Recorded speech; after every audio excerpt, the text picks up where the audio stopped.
All right, students, here we go. We're going to go over the 9-3 lesson. It's going to go pretty quick, so pay attention. The first thing I want to point out to you is that I have now altered the homework assignment. It is the same page, 564, but I want you to do 8 through 24 even, 32, 34, and 54. So again, change that right now, and the notes are beginning. So we're talking about the number of solutions, solving quadratic. This is kind of the introduction to solving these quadratics. So we're trying to figure out how many solutions they have. How many times do they hit the ground or they cross the x-axis? How many times do they cross the x-axis? Well, there's three options, friends. You can hit twice, okay? So you can have two solutions. You can hit exactly once, okay? Or, excuse me, you could hit nonce, okay? As you can see, this one completely whiffs, okay? See that gap right there, okay? It doesn't even hit the x-axis at all, so 0 solutions, okay? So those are your options.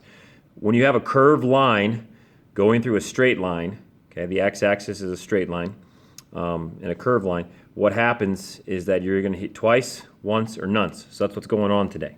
So when we solve, we're either gonna solve for 2 answers, 1 answer, or no answer. So here we go.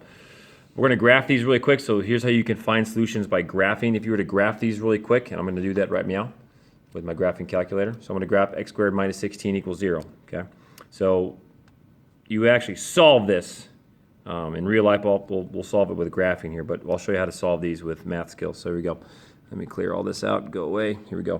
So let's go x squared, and then minus 16, graph it. So there you go, opens up.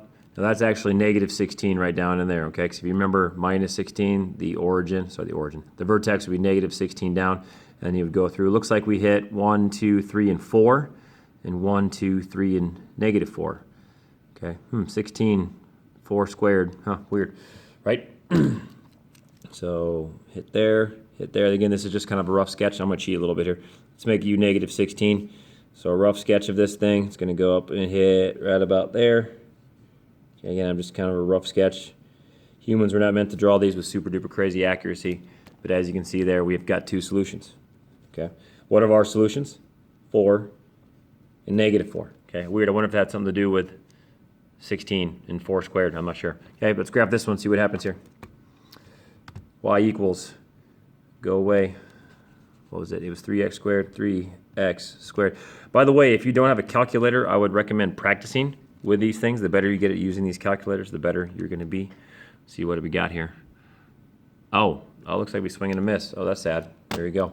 So plus 6 means we'd hit positive 6. Okay, and then positive 3 means it's going to open up. So I should have guessed that from the get-go. Well, that's sad. How many solutions? 0 solutions. No solutions, 0 solutions. It's kind of the same thing in my opinion. Okay, empty set, 0 solutions. Number of solutions is 0. There's no solutions. There are none to find. So you can say that too. 0, empty set, same idea.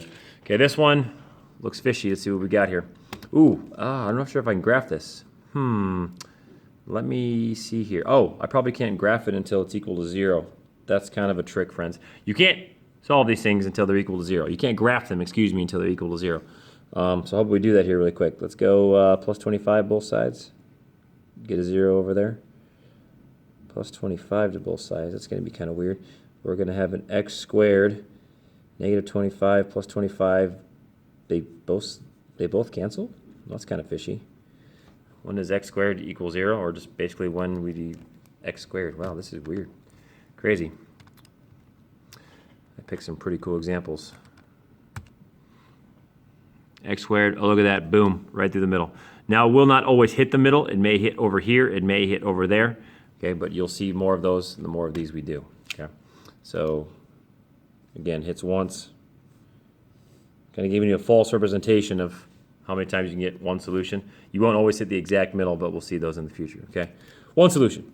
Okay, so hopefully you don't have any questions on the number of solutions. Basically, it's asking how many times do you hit the x-axis. You can hit twice, you can hit nonce, or you can hit once. Okay, next example is coming in hot.